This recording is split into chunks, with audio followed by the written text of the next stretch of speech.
Hello, everybody. Thank you for joining us here in the fourth presentation of our Crustacean Task Force webinar series. While we wait for our final guest to join, I'd like to open by sort of briefly describing our group and the purpose of this webinar series. So the Crustacean Task Force is an international research team, and it's supported by LENFEST and the Environmental Defense Fund. And it's convened to address some issues in crustacean fisheries management across our international member groups, which are the United States, China, Indonesia, and Philippines. And these countries were chosen based on their rich history of crustacean fisheries. So despite their economic and ecological importance, relatively few crustacean fisheries globally are monitored or assessed. And the assessments that are conducted differ greatly in terms of their soundness and utility for management. And a lot of these problems stem from a lack of either technical problems, resource availability, or governance capacity. And that varies widely by region and by fishery. So the webinar component of our group seeks to address some of the sort of hot topic issues within crustacean fisheries. In the past, we've presented on the general rise of crustacean fisheries across our member nations. We've had open panels about the modern challenges of managing crustacean fisheries globally. And we've had presenters discuss the efficacy of different proposals like marine protected areas for crustacean conservation and managing fisheries. And all these past webinars are available digitally on the LENFEST YouTube channel, along with our current one, which will be made available following its completion. So for this specific webinar, we are looking to further explore some of the best available science for managing crustacean fisheries, specifically more of the unique impacts of climate change on crustaceans and implications for stock assessment, research, and management. So each of our guests will give a presentation on some of their work and their perspective on climate issues. And this will be followed by a period of questions. So please type your questions into the Q&A box of the Zoom interface sort of as they occur to you. And following each presentation, we'll address as many as we have time for. So without further ado, and to keep us on track, I would like to introduce our first speaker, Dr. Andre Punt. So Dr. Punt is a professor in and currently the director of the University of Washington School of Aquatic and Fishery Sciences. Dr. Punt and his lab focus their research on population dynamics, ecosystem, and bioeconomic modeling. And their publications have far-reaching impacts for conservation and management, and they are really pushing the cutting edge of stock assessment for marine species at sort of an international scale. So I see Andre's already shared his slides, so please take it away. Thank you. Yep, thanks, Nathan. And thanks to the group for giving me the opportunity to make this presentation. With luck, you can actually hear me. Would you nod if you can? Okay, great. There's nothing like talking to no one hearing anybody. So I'm going to really focus on some of the considerations that are being brought to bear with respect to climate change implications for crustacean fisheries. My focus is very much on the temperate regions of the world, and that's primarily because that's where I've worked, but also in general, it's where we have some very data-rich fisheries. So in my thoughts in preparing this talk, I was really looking at what is being done in the US, where I'm involved in management and assessment, Canada, Europe, Australia, where we've developed a number of assessment methods and starting to think about climate change, New Zealand, South Africa, Chile, etc. These are all countries with large, significant fisheries in temperate regions. The assessment framework is, as I outlined below. My mouse is actually, my counter is moving. So the standard framework that we apply here is what I call the best assessment paradigm, where we collect data, monitoring data, both fishery independent and fishery dependent data. We conduct an assessment using an assessment method, generally of the model-based variety. There is a well-defined harvest policy that's been developed with specific objectives in mind related to conservation and utilization. And the management advice is in some form of application of harvest control rules usually to provide advice on total allowable catches, but also potentially on effort limitations, as well as perhaps closed seasons and closed areas, although I won't be talking much about control rules that have that form, although they do exist. So all that is pretty standard stuff. The challenge of climate is that under most stock assessments, both the assessments and the way we make predictions of sustainable catch limits are predicated on the concept of stationarity. And by stationarity, what I mean is that the parameters of the population dynamics processes, things like growth, natural mortality, recruitment, are constant over time, or at least if they vary with no trend. And it's fair to say that that assumption has always been wrong, but what we're seeing now in various places in the world, that assumption is getting more and more wrong as climate impacts a variety of population processes. And so the philosophy that a number of countries have adopted is to extend the concept of MSY, which in many respects underlies many of these jurisdictions, to take into account environmental and climate changes to essentially define the quantities we use for management setting, to use this lovely term in red at the bottom, prevailing ecological and environmental conditions. So essentially what we do is we reflect changes in population parameters to the extent we can. Many people confronted with this problem would say, what we need to do is collect a lot more data. I don't think anyone would disagree with that. And also at the same time, create more complicated models and perhaps make bolder predictions. There is a statistical difficulty in doing this. And that is that when we create more complicated management systems or models, we increase model complexity. So we make the world more real by capturing more processes and data streams, but we end up having to estimate a lot more parameters. And it's not clear, and this is an open question within the field, as to how complicated the data streams we have are in terms of the models we can support. So whatever I say here needs to be built with that context in mind. So there are sort of four themes that I would address in a longer presentation: how climate change changes how we collect data, conduct surveys, how we conduct assessments, how we manage things, and then the more general question of changes in spatial structure. For today, given I've got I think something like 10 minutes left, I'm only going to focus on two of those aspects. The other thing to note is that unlike folks who work in the lab, those of us who work with field data are confronted with the lack of speed with which we collect data on population processes. So the right figure here is actually some summaries of, it's fairly old now, but this was a paper looking at has recruitment of southern rock lobster declined over time. And essentially the difficulty here is by the time we worked out it's changed, it may have changed for quite a number of years simply because of the difficulty of collecting data. So what I'm going to talk about very quickly is how do we allow for climate or time varying parameters in stock assessments. The data-rich way of doing things, which sometimes we can do for things like salmons, is to allow some of the parameters of the model, in this particular case is the productivity parameter of a stock-crude relationship, to change over time. But the difficulty here is just the amount of data that you need to be able to do this. So it's very rare in crustacean fisheries for us to even try to estimate time varying parameters.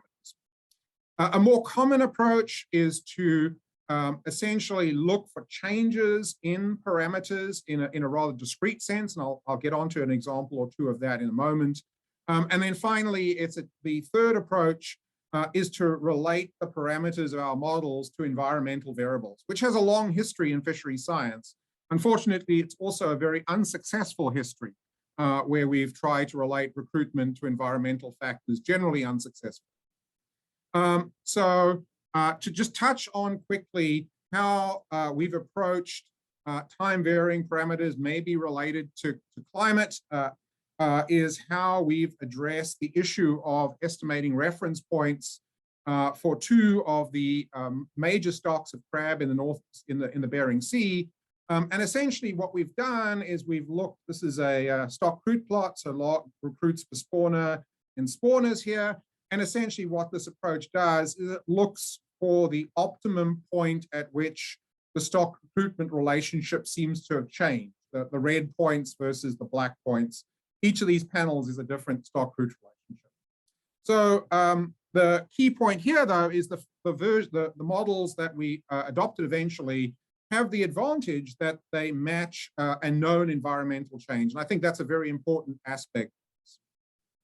What I really want to focus on in the last few minutes of my time is to talk about management systems. When we're talking about assessments, we're generally talking about short-term decision-making. Climate really is all about long-term decision-making.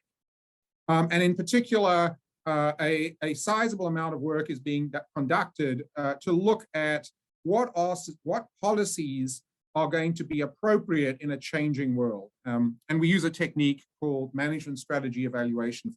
Again, I don't have time to get into details on that.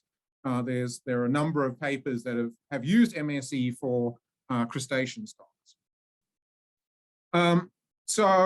What I'm involved with and a number of my colleagues essentially are to develop a variety of models ranging from single species models to whole of ecosystem models, where we're essentially linking in climate drivers through lower trophic levels. We're integrating multiple species, including crustaceans, as well as the management system and the fishing industry. So that's the big picture. You can see the panel here. There's a paper by Anne Hollowed outlining our framework that we're busy developing. And I'm going to touch on some aspects of that here. So we're looking at a number of studies that we're going to be integrating. I just want to touch on some papers that people might be aware of, or if not, of probably of interest. Crab populations of the Bering Sea are sort of the species that we're highlighting. And this work by Cody Suswolski from the Alaska Fisheries Science Center here in Seattle was essentially looking at how distribution and productivity have changed over time. And in particular, to link this to environmental indices and be able to make predictions. A different aspect of this is changes in spatial distribution caused by changes in temperature. So this is a plot from some work by Buck Stockhausen, who I think is actually on the call, where he has been developing models, lower trophic models, to predict where larvae for various species, including snow crab, will end up over time. So this is integrating fine-scale biological processes. And ultimately, we're going to take these models of larval advection and integrate them into population models and spatial population models. So the final thing I want to talk about is some of the work we've been doing with ocean acidification. The plot on the right is not for crabs, but gives the basic focus method that we're using. Essentially, what we're attempting to do is to follow the recipe on the left-hand side here, where essentially we take, we identify how we think climate will affect biological parameters. We link that to climate models through down weighting. We identify which models, there are many Earth system models to use, which ones we want to use. And then we build into our population models these drivers of past behavior and allow those to be used for forecast. So in the very few seconds I've got left, I want to talk about our work on ocean acidification and to highlight here the importance of collaboration across multiple disciplines to to really understand climate, this is not something an assessment scientist or an observationalist can do, but it really is a combination of people. So I've been working with NOAA folks at the Kodiak Lab in Alaska, who've been conducting experimental work on ocean acidification impacts on early life stages. What we've then done is taken that information and followed the recipe I talked about earlier to create what I call ocean acidification scenarios that develop hypotheses for how changes in ocean pH will affect population dynamics parameters, at least conceptually. We then create models. In this case, this is actually for Tanner crab in the Eastern Bering Sea, where we develop models that are conventional fisheries models down here. So this is the types of models that we use for stock assessment purposes for our crab stocks. We tend to focus on size structured population dynamics models. So this is the model of the adult population is a size structured model. It produces catch. However, we also link it to a early life history stage model. It's also a size structured model, but it has a time step of 6 days instead of the adult model, which, like many stock assessments, work at the annual basis. And we bring into this component of the model ocean acidification drivers of survival, of growth, of hatching success, etc., given that we sometimes have data on those processes. What we then do, and this is a further part of our collaboration, is to integrate our fisheries models with economic models. And essentially what we've been able to produce are plots like this that provide information for decision makers on essentially what we expect to see in our fisheries going forward. I'm not going to go into all of these plots, but to say that the lines correspond to different times in the future, including the current. And essentially what you're seeing here is what's called the yield function. So on the x-axis is exploitation rate, and on the y-axis is the catch. This is in thousands of tons for Bristol Bay red king crab. And the key point is watching the curve, this is for catch, going down over time as ocean acidification increases, decreases survival rate. And this is for catch, but we can translate this into profit, where we take into account changes in costs as well as catch. And again, I won't go into details on this, but just to say these are the kinds of directions that we're moving to. And with that, I will stop there and recognize my many colleagues from NOAA, from the States, and recognize the funding that supported this work, again, from a diverse set of funding sources.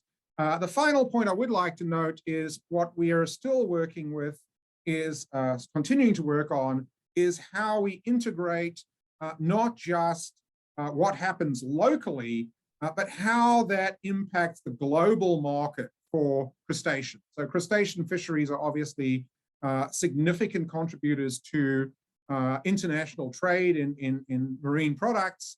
And ultimately, what happens in Alaska is going to start affecting other nations. And that really is the envelope that we hope to explore in the future. And with that, I will stop, which I think I used my 15 minutes. It was wonderful. Thank you, Andre. If anyone has any questions, please enter them now. We do have a few minutes to answer some of your burning questions. I suppose since no one has one right off the bat, I will start. You mentioned there's sort of this gap in our ability to keep pace collecting data with some of the changes we're seeing, especially in light of our model's general stationarity assumptions. So even if you have a model that's historically has performed pretty well, it can be pretty difficult to kind of keep pace with these changes. So what would you consider maybe a first step to managing for these climate-induced changes in a data-poor fishery that doesn't have any standing modeling capability? Well, I mean, you have to have some index of abundance. If assuming you've got that, even if it's something as simple as catch per unit effort or the area fished, it is possible to develop control rules that essentially follow trends in catch rates. The reality with climate change means that you're going to have increased uncertainty because you're following, you can't rely on long time series as you could in a stationary system. So you're going to be more likely to be following noise in those systems than you would normally if they were stationary. There is there is a lot of work being done on data poor methods of stock assessment, but most of those are fairly unreliable because, as you would imagine, the more data you have, the more reliable you are. In general, for systems like the US, what that will ultimately mean is increased levels of precaution in how we set our management regulations to be more precautionary in the face of uncertainty. Wonderful, thank you. One question from sort of the group at large, from Kim Friedman, relating data requirements, weighting, sort of a comparison, basic biology versus assessment techniques. Where is the greatest need? Everywhere. Assessments and modeling depend on data. There's, the core data sources that we need, and in many places, including the US, one of the challenges is just to keeping up the data sets that we've already got, let alone adding more data sets. So my first priority is keeping the monitoring of the populations going through surveys, which in places like Alaska are absolutely integral to our assessments. I think if we want to understand processes, obviously lab experiments are needed, and we'll probably hear more about those. But what we've learned from our work collaborating between modelers, economists, and observationalists is that we probably need to think about how some of those experiments are going to be used for management purposes. There tends to be a disconnect between the experiments that are done and, are they going to be used for management? You've got to think about that before you design the experiment. Wonderful. Well, thank you, Andre. Since we have no other questions, maybe we can hurry along and sort of keep our timeline on track here. And of course, if anyone else has any questions at any point, please feel free to put them in the Q&A. Our next speaker is Dr. Andrew Pershing. Andrew is currently the director of climate science at Climate Central, a nonprofit organization specializing in climate research and journalism. Dr. Pershing studies climate and marine dynamics in the Gulf of Maine and Eastern Seaboard, describing the effect of climate trends on marine and human systems with sort of this collaborative interdisciplinary approach. So with that, I guess I will let Andy take it away, and thank you. All right, thank you. Are you hearing me? Sounds good. All right, cool. So really great to be here. It's great. I've been a little bit out of the flow on lobster stuff for I guess a couple of years now. So it's good to kind of get back into it. And I appreciate the invitation. I also really am excited to get to follow Andre Punt, whose work has really inspired a lot of the thinking in the Northeast. So I think we're a few years behind in terms of integrating climate into some of the processes in this region. So just to orient everyone, I'm going to talk about a few different geographies. So I'm going to talk about Maine, which is the state outlined in red here. I'm going to talk about the Gulf of Maine, which includes not only Maine, but also the coastlines of Canada and New England. And then I'm going to talk about southern New England, specifically thinking about the water south of Rhode Island and Connecticut and southern Massachusetts. So when I came to Maine in 2006, one of the things that everybody was talking about was basically what's the future of the lobster fishery going to look like? And I think at that time, we were kind of in the middle of a big increase. And I think the smart money was probably on a decline.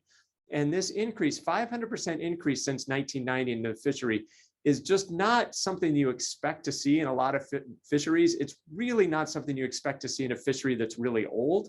And it's not something you expect to see in a fishery in the Gulf of Maine, where we've dealt with collapses of cod and and big increases or big declines in many of our other stocks. So this is very much running counter to a lot of the trends. So the question is why? Why did Maine and really the Gulf of Maine region experience this landing boom? And is this something that we can expect to continue? So lobsters in Maine. So a couple of hypotheses that have been kicking around that could explain that increase. And so one is that Maine has really interesting, really good management of this fishery. So the strategy is very much around trying to make more babies. And this is something that, a strategy that Maine has in common with a lot of other crustacean fisheries. So not only is there a minimum size, but there's also a maximum size, right? The idea is that you want to throw the larger, especially females, back into the water and give them a chance to breed so you conserve the brood stock. So here's a tweet from Steve Train, who's a lobsterman from Long Island, Maine, showing a standard size, market lobster up here, comparing that to a 7-pounder, a huge one, that's going to go back into the water to breed for the future, #sustainable fishing. So I love that tweet. Maine also was an early adopter of something called Vnotching, and the fishermen really have advocated for both of these measures. So Vnotching means that if a lobsterman encounters a female with eggs, they'll cut a notch in one of the tail flippers. That notch will persist for several molts, and under Maine state law, you're not allowed to land a lobster that has a V-notch, and so she gets protected for 3 or 4 years, giving her a chance to breed again. But we also have changes in the environment, and temperature being the really big one. So here's the time series of temperature starting in 1980 in the Gulf of Maine. So you can see a big jump in right around 1999, kind of a shift to a warmer regime, and then a really big jump that happened right around 2010. Overall, over the last 30 years, that warming trend is significant. It's about 3 times the global average rate. It's one of the faster warming regions of the ocean over that time period. So could that also be a factor in driving the lobster increase?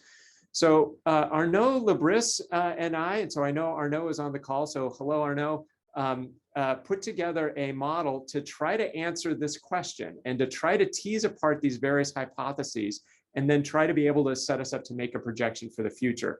So one of the goals that we had was to not only be able to explain what's going on in Maine and the Gulf of Maine, but also to be able to explain what's going on in southern New England, where they saw an increase right until the late 90s, and then a very sharp decline in abundance.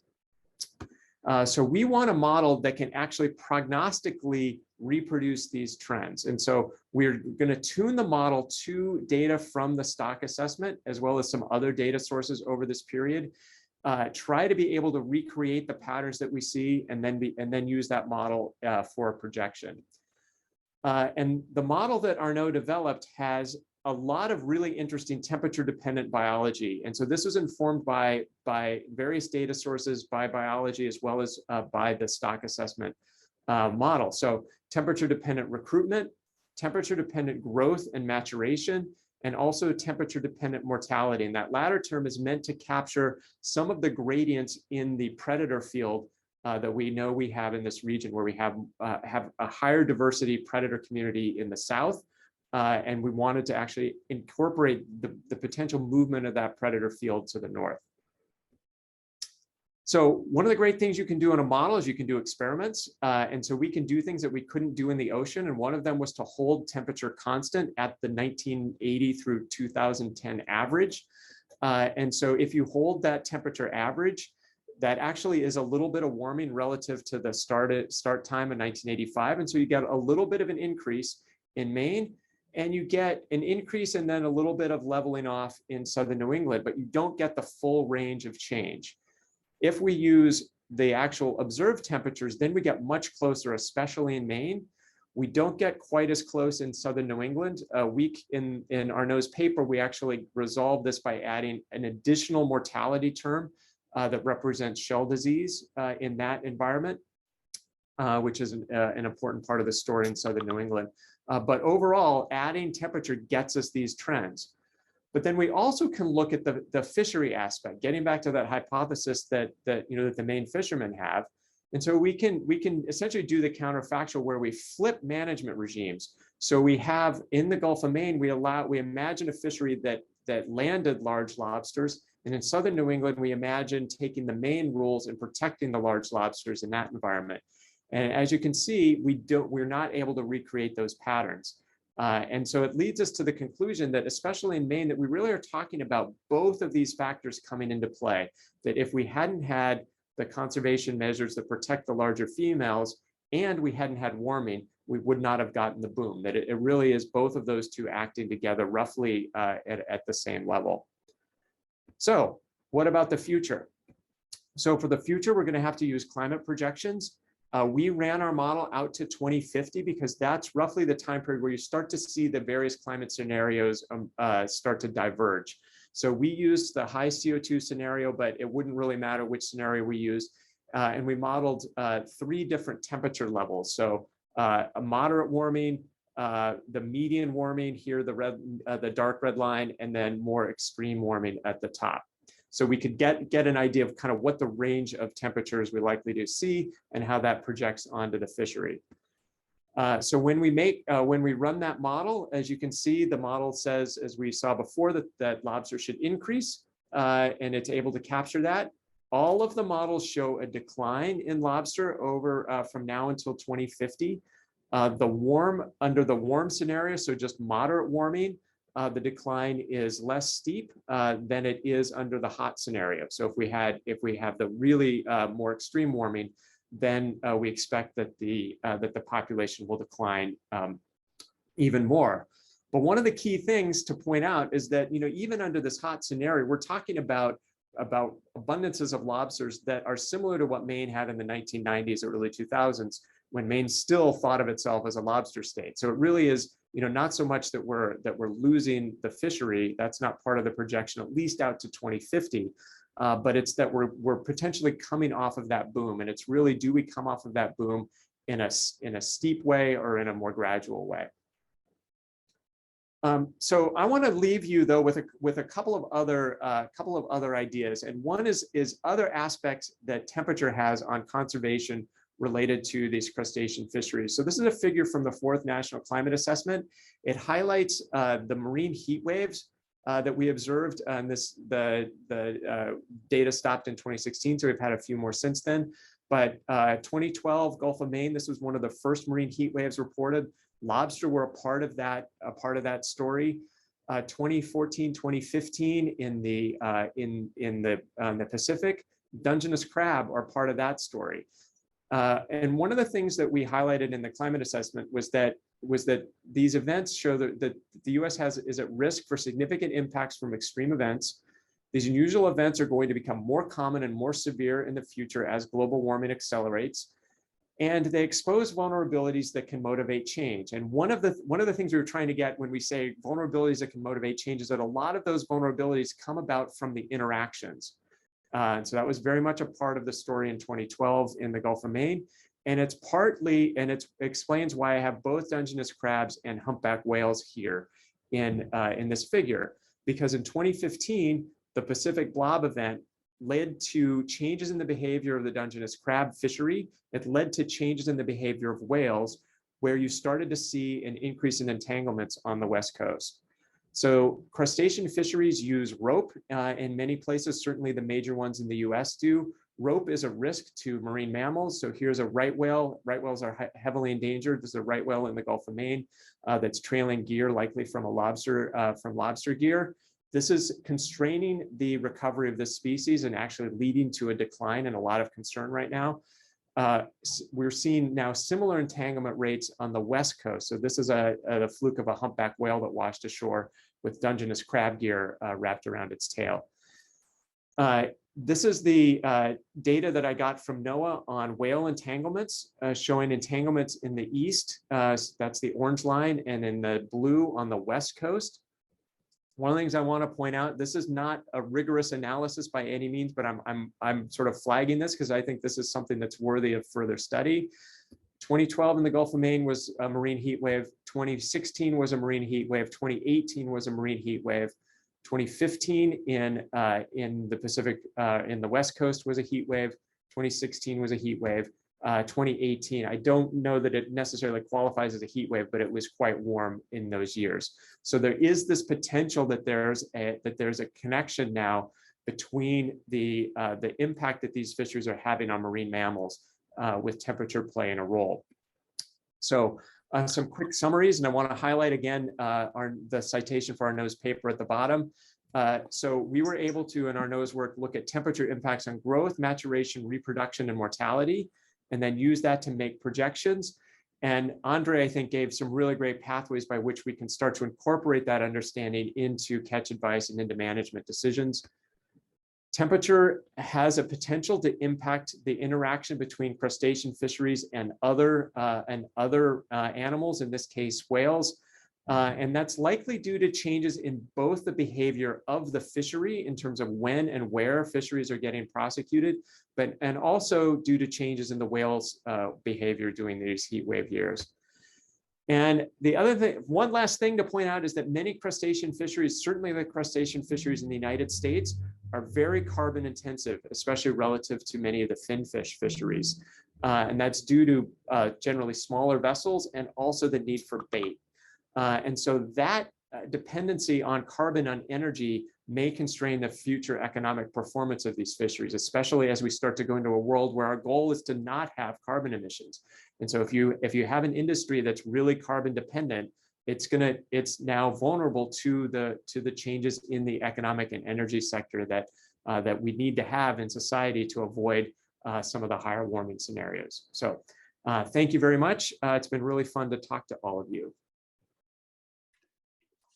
Thank you, Dr. Pershing. That was great, especially a lot of notes about sort of the confounding effects of climate that, sometimes if we're looking straightly at a landings or stock assessment perspective, we don't necessarily appreciate. We do have some questions from the audience, particularly concerning lobster. How has effort changed since 1990? Is there a corresponding increase in effort along with the increase in landings? It seems that they're asking, is there a confounding effect, or is that purely due to this explosion in the stock? Yeah, and so that's why when we were developing the model, we really were looking at the stock assessment, which is tried to account for those factors. Effort it's generally a very high effort fishery, and I don't believe there's been an increase in effort, although effort is really flexible in the fishery. So Maine controls the number of fishermen and the number of traps that they can fish. And then it does nothing to specify when they fish.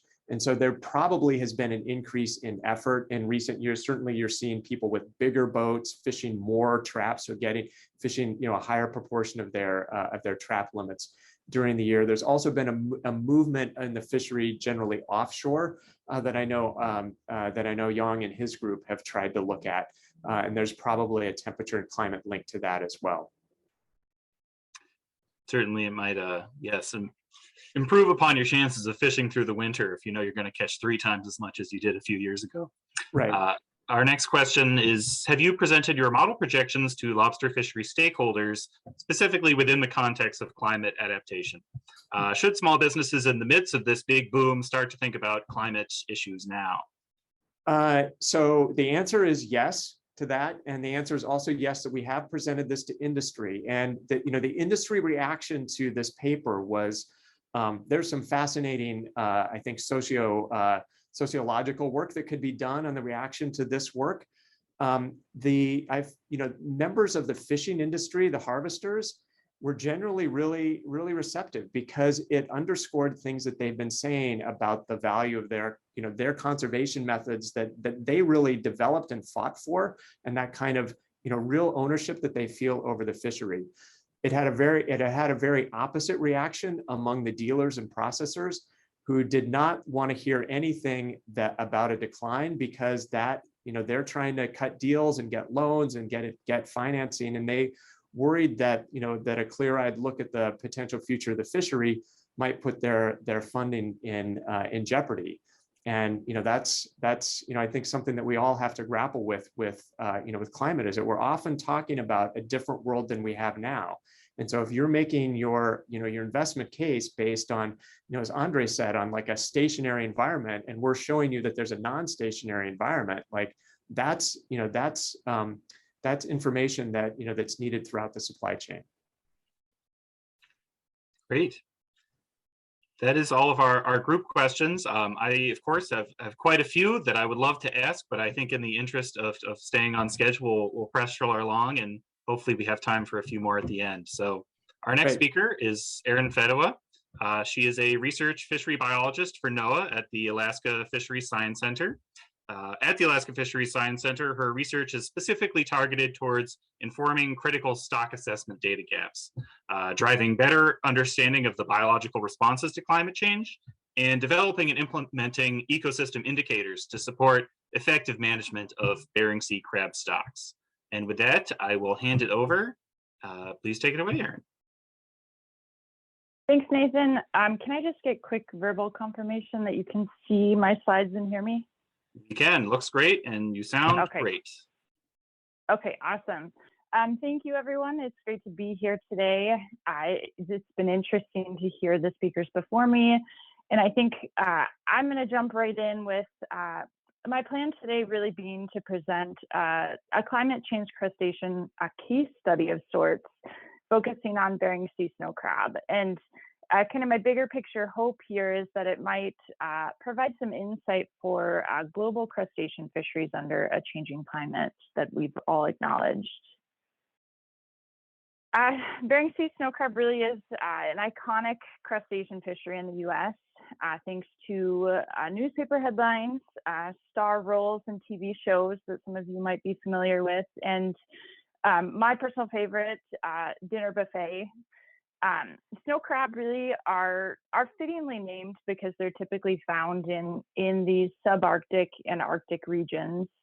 The Bering Sea shown here, Eastern Bering Sea specifically, really represents the population's southernmost range in the North Pacific.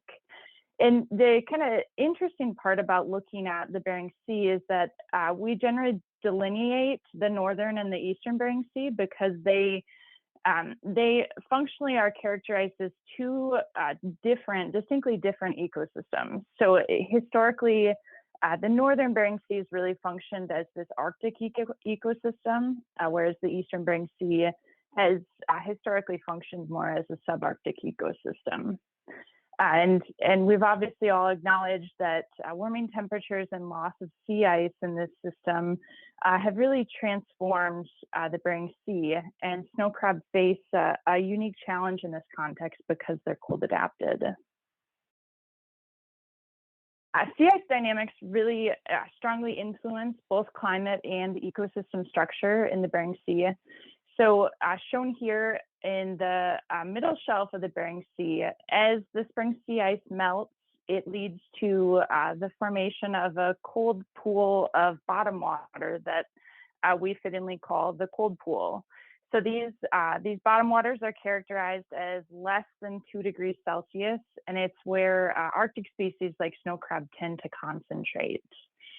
This figure shown here is Rom's model hindcast for the extent of the cold pool.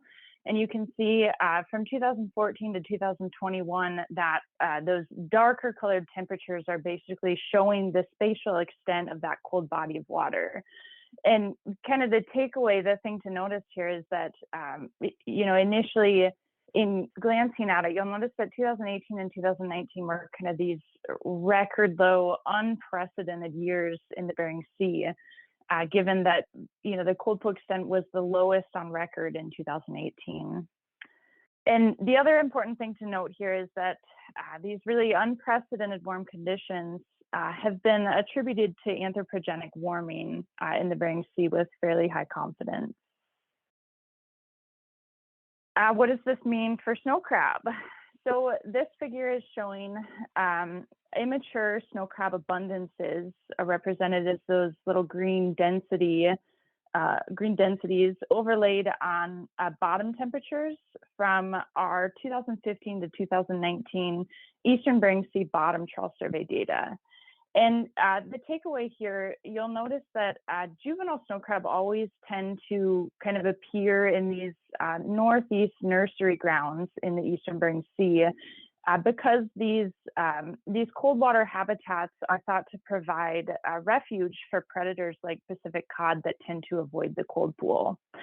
So in years like 2015 and 2016, we see these high concentrations of immature female snow crab within those less than 2 degrees Celsius waters of the cold pool. As I'd mentioned, 2018, most of those immature snow crab are in waters that we know that they don't prefer, above 2 degrees Celsius, and in some cases above 3 degrees Celsius. And this, in 2019, these high catches were followed by dramatic declines in 2019 at the same stations. Fast forward to 2021, when snow crab really made headlines in the North Pacific for the lowest abundance on record following our summer trawl survey. And given this backdrop, I think it's important to recognize that there's been even more emphasis on beginning to understand the potential climate change impacts on snow crab. And this has really become a critical priority given how quickly this system is changing. So how do we go about answering these questions? I think that's always easier said than done. One approach I like to take is to step back and think a bit about important ecosystem processes or potential bottlenecks across snow crab life history stages using conceptual diagrams like I've created here. In tracing across the life history of snow crab, we can identify these vulnerabilities. So for example, larval survival of snow crab has been hypothesized to depend on synchrony with the spring bloom. And, research has shown that climate-driven phenological shifts in spring bloom timing could result in these spatial or temporal mismatches with snow crab larvae and their prey, thus negatively impacting survival. The next few slides, I'll just take a couple minutes to dedicate to existing research platforms and ongoing studies at the Alaska Fisheries Science Center to better understand the effects of climate change on snow crab. On the left there, surveys really are a critical foundation for fisheries management, as we all know, but this 450 plus bottom trawl survey grid in the Bering Sea is where I spend a lot of my summer, and it's really the bread and butter to monitor a snow crab fishery, as well as conducting research and managing the stock. So it's, in my mind, one of the most important tools that we have to manage this stock. And Andre touched a bit on this, but to the right there in Kodiak, we're also fortunate to have a fully equipped seawater laboratory that allows researchers to conduct multi-year exposure experiments that we can then reenact different climate scenarios to study physiological responses. Stepping back for a second to that survey and fieldwork platform, I've outlined here 4 blue boxes that outline or highlight hypothesized direct effects of climate change on crustacean stocks. And I'll just use these hypothesized effects to highlight a few ongoing field data collections aimed at better understanding climate effects. So first off, spatial distribution shifts. As the Bering Sea warms, it's been hypothesized that snow crab might respond by contracting their range northward in search of these cold water habitats. I've shown some recent work here that we conducted highlighting that across the 31-year bottom trawl survey time series, we really see this increased temperature and a reduced and more northernly cold pool extent results in a smaller area occupied by snow crab. So this results alongside large-scale northward shifts in groundfish stocks has led to prioritization in surveying the northern Bering Sea annually to be able to monitor these distribution shifts. it's also noteworthy to acknowledge that transboundary movement is kind of an upcoming issue with snow crab, and that hopefully future advances in pop-up satellite tags will address this transboundary movement. Another potential effect of climate change is increased predation on snow crab due to primarily climate-driven changes in the strength of spatial overlap between predators like Pacific cod that love to eat snow crab and snow crab themselves. So during our bottom trawl survey, we typically collect a subset of groundfish stomachs, and these stomach content analyses allow us to, offer a snapshot in time on predation, but also allow us the means to directly estimate consumption rates. The third, climate change is hypothesized as both the frequency and the intensity of disease outbreaks. Bitter crab syndrome is one that really affects our system, and this syndrome is caused by a parasitic dinoflagellate, and bitter crab syndrome is in most cases thought to be fatal. So by collecting hemolymph samples within monitoring sites in the eastern and northern Bering Sea during our summer surveys, we can use PCR assays to determine disease prevalence. And then the last study I'd like to highlight, this hypothesis, benthic productivity is expected to decrease in a warming climate as northern latitudes are hypothesized to transition to more pelagic dominated systems. So by sampling snow crab in situ and using techniques like fatty acid analysis and DNA metabarcoding, we can assess links between prey quality, a physiological condition of snow crab, recruitment, and ultimately potentially survival of snow. And then obviously not mentioned in the previous slide, but ocean acidification is expected to occur faster and be more severe in cold waters like the Bering Sea. So as I'd mentioned, laboratory studies allow us to study the direct effects of warming temperatures and ocean acidification on snow crab physiology. And these, in this sense, these long-term exposure experiments are really important to examine responses and vital rates that allow us to build really this mechanistic understanding of climate impacts. So the million-dollar question, how do we incorporate these climate vulnerabilities into management? So in addition to gathering data from surveys and lab studies, we really need a mechanism to bridge the gap between research and management. One way the Alaska Fisheries Science Center has initiated this process is through a standardized framework called the Ecosystem and Socioeconomic Profiles, which are essentially a standardized framework to assist scientists and managers in incorporating both ecosystem and socioeconomic indicators within the stock assessment process.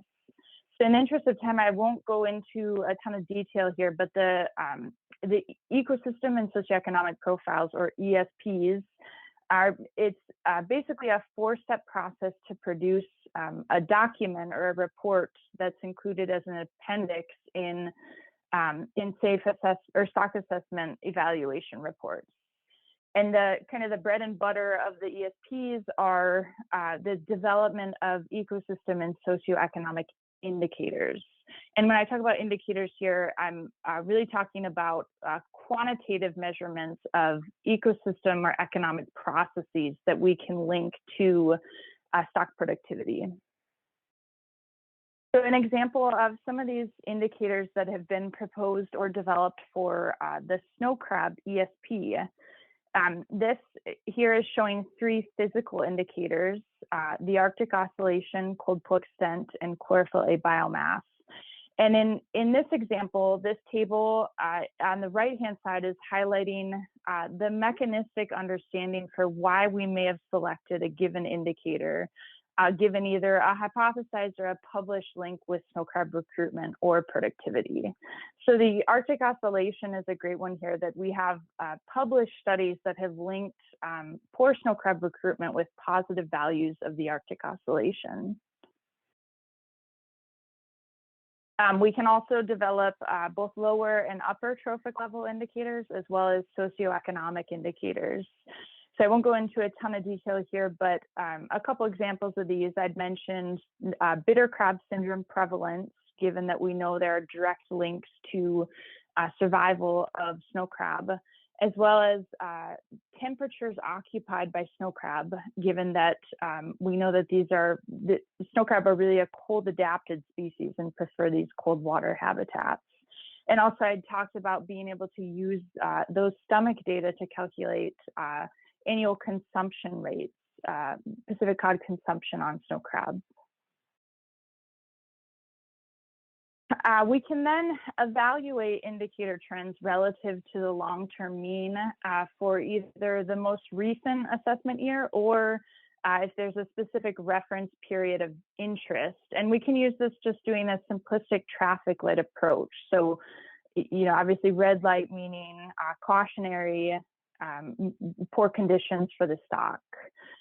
Indicators in this sense can be used as early warning signs. And I think these three indicators are kind of a good example here that in looking at this proposed mortality event in 2018 and 2019 that might have led to the massive declines in snow crab abundance that I'd noticed in 2021, the indicators show this increased prevalence of bitter crab syndrome, as well as temperatures that exceeded the thermal preference of snow crab and increased rates of consumption on snow crab. So, while this traffic light approach is useful for illustrating trends relative to the long-term mean, it doesn't really get at which indicators are important, as well as the direction of the association between indicators and stock productivity. So I've not shown it here, but the ESPs have also incorporated Bayesian adaptive sampling, which can be used to estimate indicator importance and then calculate the marginal inclusion probabilities for each predictor. And, kind of bigger picture, my last slide, as I mentioned, the goal of the ESPs are to incorporate this ecosystem information directly into stock assessment models. I think we can all acknowledge that that's easier said than done. And oftentimes it's not always possible to do this due to uncertainty in the indicators themselves, representing a certain process, or uncertainty in the underlying indicator mechanism. So other tools to kind of assess this uncertainty have been developed, like risk tables, for example. And as shown here, a risk table is intended to capture this risk or uncertainty that's not accounted for in the stock assessment itself. And these are currently being adopted by the Alaska Fisheries Science Center as well. So a great example of this is that these risk tables can be used to inform buffers between reference points, which are meant typically to reflect scientific uncertainty. So just to kind of summarize and wrap up here, I think my takeaway in looking back at this case study I've shared today is that, and I think Andrew did a great job of highlighting this, that in a system like the Bering Sea that's becoming more unpredictable, surprises like an apparent stock collapse are to be expected. And I think that applying this case study to global crustacean fisheries, I'd advocate for increased monitoring and research, like I talked about, as well as the use of indicators as early warning signs, and kind of the development of adaptive management tools, like I've shown here, that allow researchers to communicate uncertainties to assist managers in being more responsive to changing environments. And with that, just a huge thank you to all the collaborators who make this work possible. And that is all I have. Great. Aaron, thank you. That was a great case study. It certainly seems like these indicators, things like the traffic light approach, could be very useful for reacting to sort of the rapid changes in stock that pretty much all of our presenters have showcased. We have time for just a few very quick questions from the audience. So there's one already in the Q&A. Let's see. Does the ESP directly impact total allowable catch setting procedures, or is it just additional information to set the context for management? Yep, great question. Yeah, so it's not directly influencing those reference points like the total allowable catch. It's kind of contextualized uncertainty in this sense. You know, eventually if these indicators are included in the stock assessment, is kind of the ultimate goal. Obviously, that might play into tax setting, but until then, it's more contextual information to quantify uncertainty. So as I'd mentioned, the managers can use these uncertainties and considerations when setting the TAC, but typically that comes into play, as I've mentioned, in adjusting that buffer between your management quantities or your reference points. Great, thank you. We have one more. Is snow crab habitat expanding, particularly in the Chukchi Sea? And it's, yep, great question. Habitat, yeah, that's an interesting question. So habitat expansion, I think the snow crab are already found in the Chukchi Sea. Typically, we tend to think of the northern Bering Sea and the Chukchi Sea more as larval sinks. So there's not large populations of mature individuals up there. So the assumption is that as snow crab continue to kind of search for this preferred habitat, that you know, that more of that preferred habitat will be in these northern latitudes, assuming that the eastern Bering Sea is warming at such a rapid rate. So that's kind of that hypothesis that snow crab will not expand their range north because they're already in the Chukchi Sea, but rather contract their range northward to these preferred cold water habitats. Great. Thank you, Aaron, for a wonderful presentation. Since we're already a little over time, I think we'll have to end it here.